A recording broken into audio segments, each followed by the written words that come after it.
Hey guys, today I'm going to tell you how to use dual apps in iPhone. If you're using any iPhone and you want to use dual apps in your iPhone, so let's see how can you easily do that. First of all, you have to open up your app store and install the third-party application that I have already installed. So it's just the app cloner or dual space. So you must have to install the app and then tap on this open option and the app will be opened. And here, first of all, you just have to skip this ad first. Once you have skipped, you must have to select this cross option, then tap on this plus option and then select the ads which you want to make dual. In my case, I'm going to select the WhatsApp, then select add app, and here select add application option. And once you have that, you just have to look for the skip option here.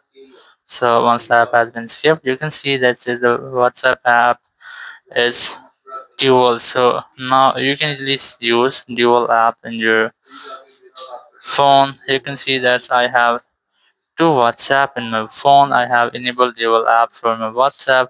So from here, if you want to delete, you can easily delete your dual app from here. So you must have to tap on it and your app will be opened. Here you can see that I have my original WhatsApp app here, but I have the dual WhatsApp app here. So in this way, you can easily use dual app in your iPhone. Thank you very much for watching the video. Until next video, bye bye.